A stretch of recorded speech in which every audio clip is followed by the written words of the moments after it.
Audio Jungle. Audio Jungle.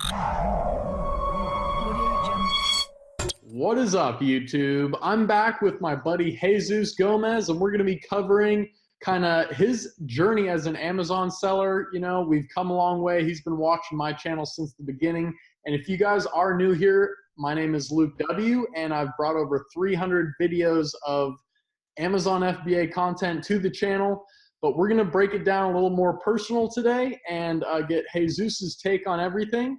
He's also just started a new YouTube channel, which I'm going to have linked below in the description. Please go check it out. This guy's putting out real high quality stuff.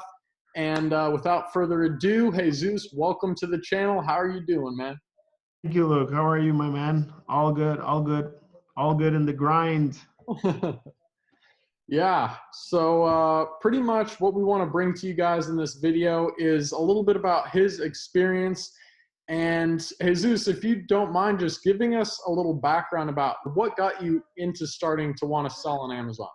Yeah, well, I think pretty much I started where everybody else that comes into this business, well, not everybody else, but most of the people that come into this business are, right? Just looking for an alternative way to make some extra income, you know, to have a little bit of freedom, to have a little bit of flexibility and diversify, you know, your income streams. I'm originally from Venezuela, from Latin America. I came to Canada like 4 years ago, you know, after I got a job and everything and I settled in. I started looking for different ways to make money. And I stumbled into Amazon, I think, by, you know, researching the internet. And this was the one thing that really sounded right in my mind, that I said to myself, this is actually doable. This is possible. This, you know, makes sense. So that's what got me into Amazon, really, just looking for ways to, I did saw the noise in the internet and the Lamborghinis and all that fancy stuff, but I think I went in a little bit more realistically. I said, like, to myself, you know, if I can do $2,000, even $1,000 extra a month, that'll be good enough for me. That'll be a good place for me. And that was when I actually started taking seriously the business, and I started making my first moves. And I've been selling now, like, I think a little over a year and a half, maybe. And yeah, like everybody else, you know, I failed.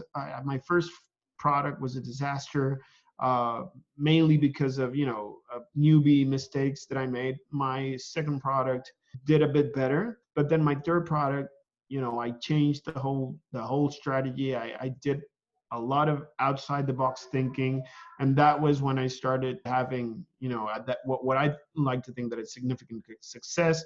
I hit the $10,000 a month mark, and then by quarter three, I hit the $17,000 a month. So, and I've been selling out ever since. Like, it's, you know, it's been, for me, it's been a nightmare because you know, I've changed packaging suppliers and this and that, and it always comes to the point when I'm sold out, at least for a week.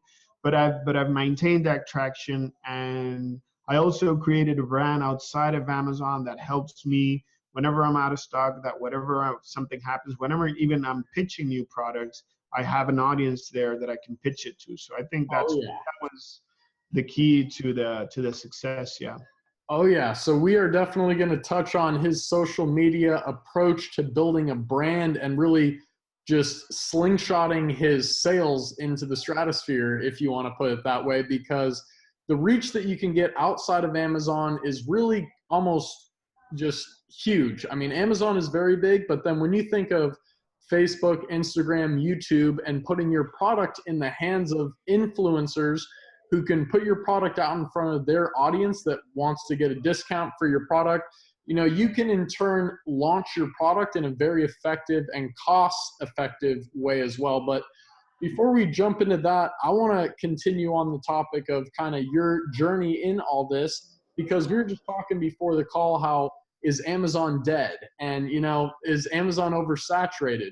And tell us about, I mean, did you know anyone, do you still know anyone in your neighborhood or anything that knows what Amazon FBA even is? Other than the people that I've ranted about Amazon myself, no. I mean, I'm usually curious about who knows about the business model, and it's surprisingly, well, I live in Canada, but it's really surprising to see that a lot of people just don't know even at all. I mean, they're frequently, they're Amazon shoppers, like frequent Amazon shoppers, but they don't really know the Amazon FBA business model. In terms of Amazon being dead or Amazon being saturated, I think myself and I think you too, Luke. I think you started selling. I mean, I think no longer than 3 or 2 years ago. I started selling around a year and a half ago. Back then, a lot of people said that it was saturated, that it was competitive, that it was dead, that that it was the ship had sailed. And in all honesty, I think if anything, that really benefits the quality of the platform and the quality of the sellers, because when everything starts getting competitive, that gives the people that are willing to take that extra step to actually gain traction and gain traffic and sales, it gives you the advantage. You just have to adapt. But I was telling you earlier that back then everybody was saying that we're dead, but today I was actually running some product research with a coaching call, and I saw like 3 products that if I were into that niche, I would so definitely be into that, because there's still a lot of opportunity, a lot of opportunity. I do believe that's still a lot of opportunity, but there is a strategy to be followed, and there is you have to understand that it will take a certain amount of work and a certain amount of effort to actually make it work, and consistency. I don't know how many I think you launched like 2 or 3 products before your current products, or your big, the big band products, the big successful products. So if I go back in my journey, if I wouldn't given up at my first product, then I wouldn't ever really known the potential, right? Because it wasn't into my third product that I actually managed to do consistent sales and consistent profits. So Exactly. it's definitely a matter of consistency. Exactly. And that's one thing that Dan Voss talks about a lot, who's another big Amazon YouTube channel. He's just saying, it on average, it takes about 3 times to get, you got to fail once with your first product. It's not a failure. It's that learning process that you know what to do next time. That's why I always recommend with my students, like, get a smaller test batch of 100 or 150, 200 units, and you're not out a lot of money. The worst thing that's going to happen is you're going to probably break even, but they might sell slower than you expect. And that's what happened with my first 3 products, because I didn't have a lot of money going into this, which I've now, built money that I can invest in product and, start new ones whenever I want, kind of thing. But in the beginning, it wasn't like that. So I started with a $500 order of my first product of 100 units and just felt out what Amazon was. I didn't have a coach or mentor. And speaking about products, I mean, my dad literally just started. Some of you guys have seen his stuff, and I'm wearing his little fitness tracker that looks like an iWatch right now. And it's crazy because dude, he's doing 10 plus sales a day now. Like, he sold 5 before noon today. So and this is what I would think is a saturated product, but what he did was differentiate, stand out. I mean, the photos that he has are just way better than the competitors. Jesus, can you tell us ways that you like to stand out and differentiate, and what you need to look for to know that you're finding a good product? Oh yeah, absolutely. I think you have to be really realistic with yourself when you're talking about differentiation. You have to really go into that listing and ask yourself, why would a landed customer buy from me as opposed to anybody else selling on page 1 or whatever page you're in? You have to really think that what's going to drive them to buy. Think of yourself as a consumer. I'm pretty sure that because I do it myself, and anybody nowadays has at least shopped one thing online and on Amazon, and what really drives your decision. So I definitely think that quality listing is crucial. It's just absolute. It's a non-negotiable there. You have to have quality images. You have to really stand out. The resolution, the lighting, everything has to be on point. The copy has to be compelling, right? Those bullet points have to really make that emotional reaction on the customer to say, like, I need this, I want to buy it, this is the one that I need to buy. And there's a lot of resources right now available for sellers. Like you have professional photography, 3D rendered images, professional copywriting. There's so much things at our reach that you can use, and you can eventually split test, right? I always say to the people in coaching calls, or the people in general that are looking to differentiate, is you have to split test. Get a batch of 20 images and change your main image and split test it for some time and stick with whatever works the best. I think that is a good way to actually try the resources that you have. But going back to differentiation, I think images and imaging and general quality of the listing, it's crucial. And also, I think the packaging of the product, the way that you're presenting it, the way that you're bundling it. There's been a lot of noise around bundling products, but you really need to do your research and do your homework in terms of what are the customers looking for. There's a lot of tools that help you do that niche research. You have yassiv.com that shows you the data of related search products, so that when you have the related search also that Amazon gives you, that also gives you a clear idea of what are the people buying when they're looking for that product. So the bundling needs to be compelling, and also the packaging needs to be quality packaging. Like, go outside the box, look for a superior. Even I've entered a situation where my supplier tells me that they won't do this on the packaging or that on the packaging, and I just say, okay, so I'll source the packaging from another supplier, one that really feeds that fits my needs for quality and packaging. And you would see for yourself that the market is going to react to those things. Whenever you order something from Amazon and it comes in a plastic bag with a sticker of a code bar, you already have the impression that it's not the best quality, and you already start doubtful. As opposed to if you have something that has a really nice packaging, something that you would pick up out of a store, that's also an excellent way to differentiate. And as surprised as it might sound, not a lot of sellers pay attention to that. Yeah, and I want to touch on that too, because your listing is crucial. The main image is very, very key, because if you have an image that stands out with your product and packaging, which my main product has that. It's got my product, and then I have my box behind it with my logo on it, and it just kind of sets customers up in a way that they can see what they're getting, and it's that perceived value which blows them away. Then they get the actual value and the results my product provides when they get it. I have an insert card in there, which again is reaching out to them and saying, we appreciate your order, and then go follow us on Instagram or Facebook in our Facebook group, and then I can interact with those customers there.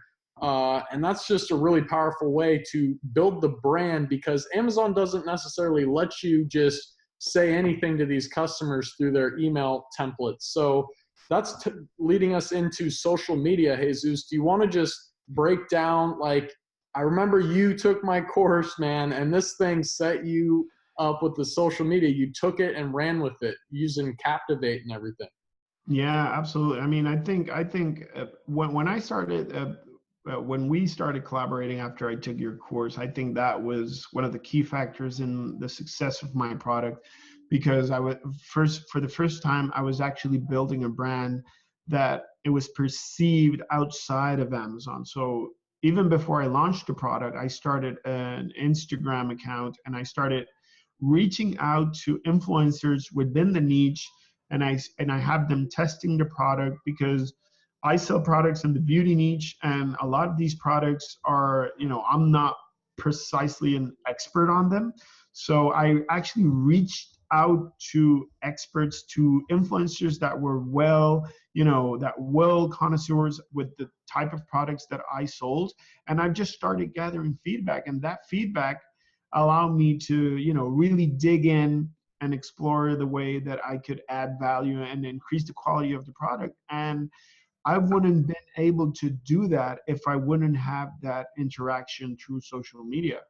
And it was really a game changer for me, because I was able to launch the product using my Instagram account and using just Facebook ads. I completely went away from the traditional, launch service, and I started using Facebook ads and Instagram ads. And that was actually, I was able to rank the product into the first page without even having, brought down the price for breaking even or anything. I didn't have any sacrifice any inventory. So I think that the best thing that anybody who's thinking to sell on Amazon can do is definitely start working on their brand outside of Amazon and in their social media, because having that opportunity to interact with the audience is going to open so many possibilities for the business, and the possibility to expand the business outside of Amazon, that it's just silly not to consider doing it.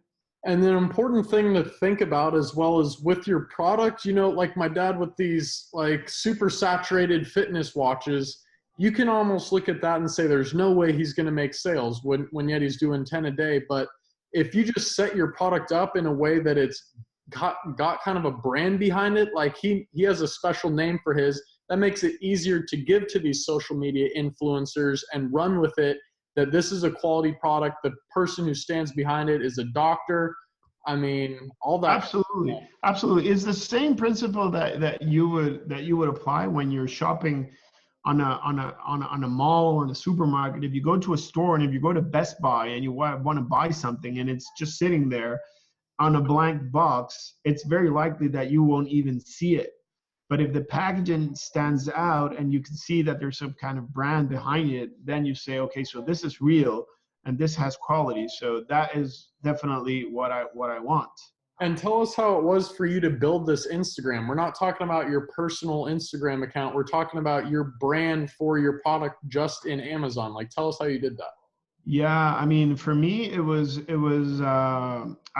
really, I wasn't really, didn't really know what I was doing when I started with my Instagram account for the product, but it actually got me into diving into doing some hashtag research, and I started actually understanding the science of the Instagram algorithm.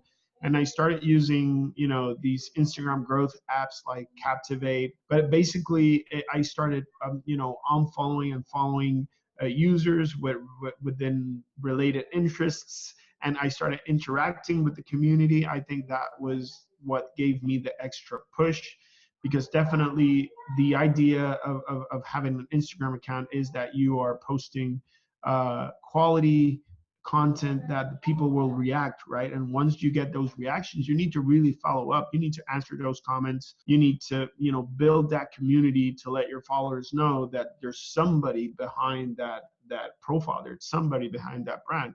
And my experience with my Instagram, with Instagram for the product, for the brand of my product, actually told me the same principle that I'm doing for my personal brand. I started a YouTube channel a little month ago, and before that I already had like my Amazon coach Instagram account, which it's been growing consistently and just following the same principles that applied to the one before. So it is very powerful. It is very powerful. It is unbelievable the amount of reach that you can have with social media. Yeah, and I want to say on another note on building that Instagram platform, it could be as simple as if you're in the pet niche, you post a nice picture of a fun dog, and then you do the hashtags, and on your first post, literally you could get, like 70 likes on that thing if you do the right photo with the right, hashtags and a nice caption. And then when you link your product in the description, boom, you have it there. But then you do a dog photo and then your product, and then another dog or a cat, and then another product, and you just intermingle it, make your whole feed look good, and then people really know that you know what you're doing. You link to your product. You can link to you can have a link tree. Just type in link tree. You can have multiple links to your Facebook group for your product, all this stuff. And the reason that I wanted to do it, probably the same with you, aside from launching your product, Jesus, is getting reviews. Yeah. You have an open channel of communication with your audience, right? And same as insert cards. For instance, in my product, I have an ebook where they are suggested to follow our social media, and we have our email sequence and all that set up. But usually when people have had any sort of complaints or problems with my products, their first reaction is to DM us on Instagram. And then we're able to, to channel that whatever requirement. Sometimes it's not necessarily a problem, but we've had businesses reach out to us because they want to bulk order, or any kind of that question that they might have of that nature, and they just go ahead and send a direct message. And if the experience is positive, they go ahead and leave a review, because you have an open channel of communication with them. And then you say, hey, if you enjoyed, or if you enjoyed your experience, we would really appreciate a review. And because they have that positive experience and they know that the brand is real and they're being taken care of, they're more than happy to leave positive reviews. Exactly. So, I mean, social media is great, guys.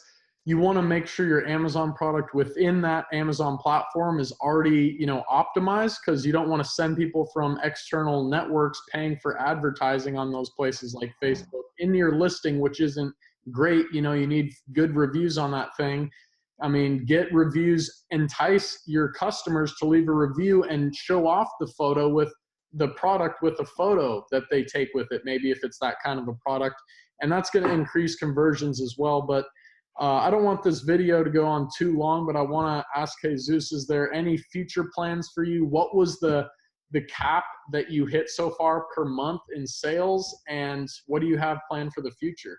So the maximum cup that I've had per month is 17K, which I hit early this year.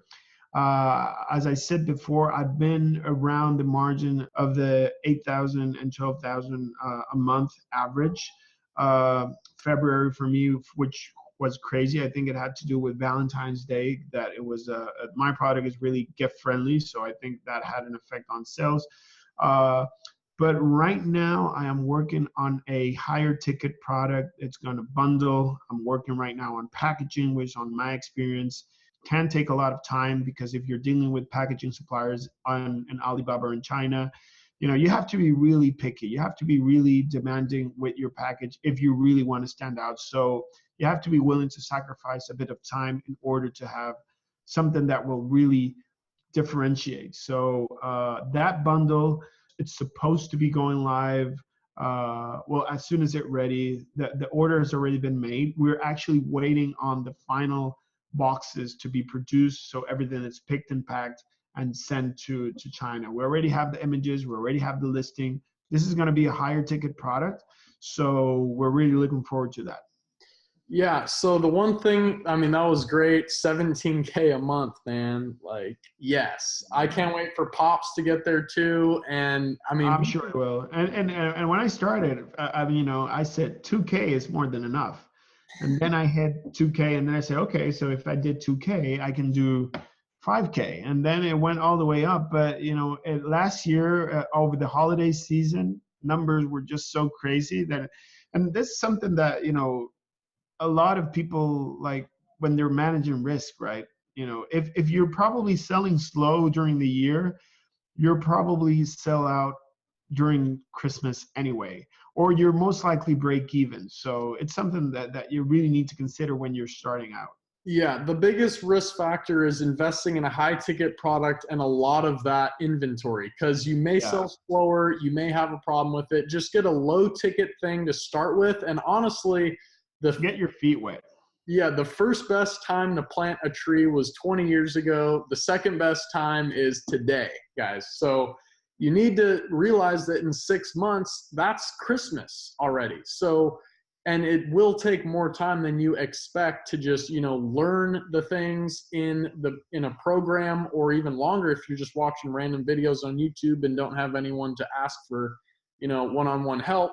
But if you do have those things, you can get something in order. I remember October, November, December, January, then that's when I just started shooting into the stratosphere with my stuff. So, you know, October is when it started to kick off. People are getting ready. And Q4, quarter four, guys, is actually insane. Crazy.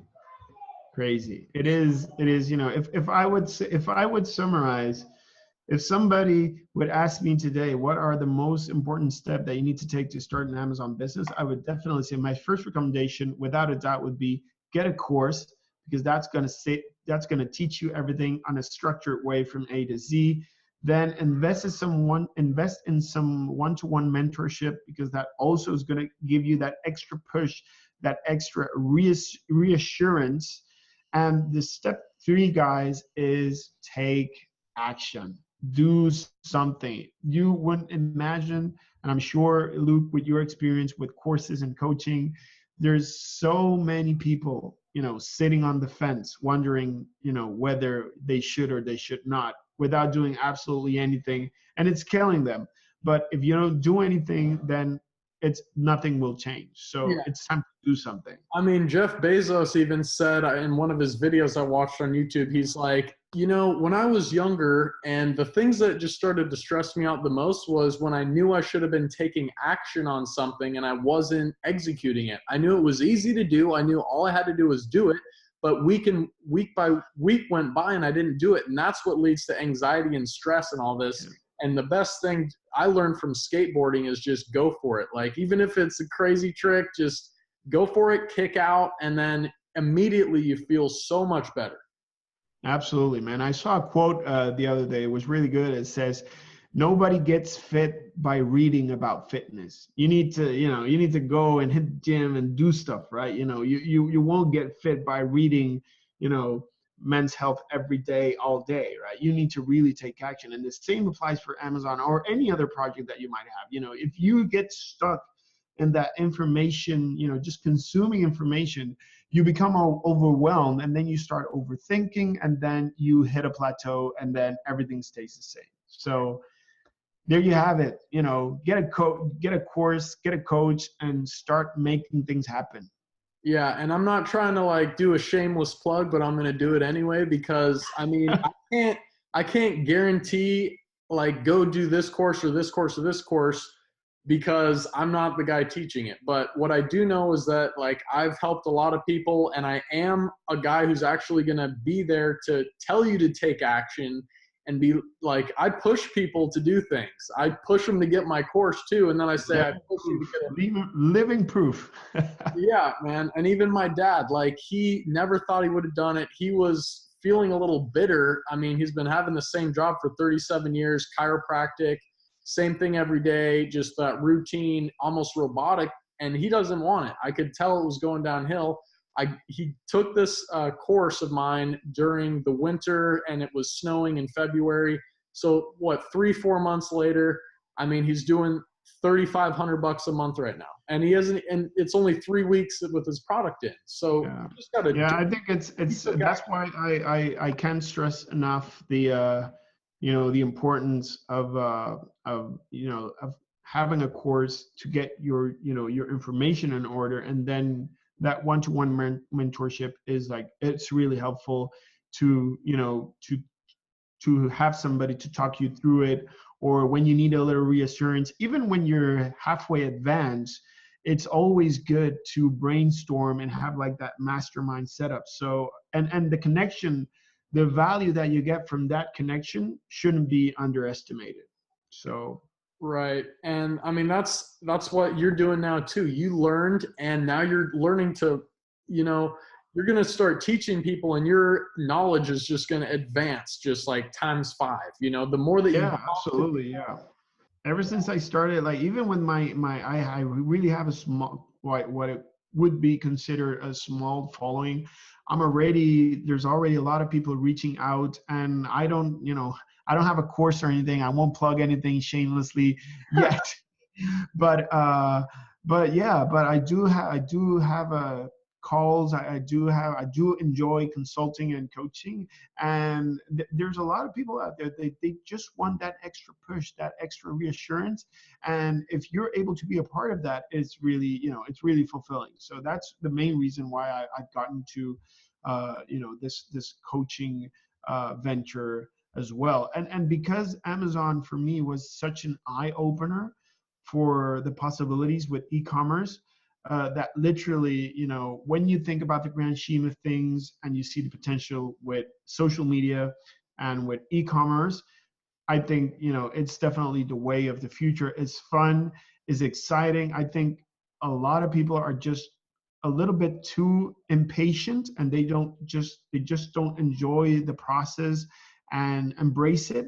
But I think definitely that, it is the future. And if anybody who watches this video is just like waiting for, inspiration, or if this doesn't inspire you, like, I don't know what does. Like, it's time to, go ahead and do something about it. Yeah, that's a great way to end it. I mean, you just got to do it. We're going to have 2 links below. You'll have like my program, and you can reach out to me. I even have links to my social media. You can hit me up there. I'm also going to have Jesus's stuff. We're going to have his YouTube. I'll even link his Instagram. And you just DM us messages. You'll be surprised that, you can reach out to people on the internet and they'll actually reach back to you. So absolutely. Looking forward to it. Well, thank you everyone for joining us, and thank you, Jesus, for taking the time out of your day. Anytime, man. And we'll have him back on soon, guys. So thanks a lot. And if you want to drop on my channel as well, that's coming soon too. Yeah, let's get it, guys. So we'll see you in the next video. Take care. Have a great day, and peace out.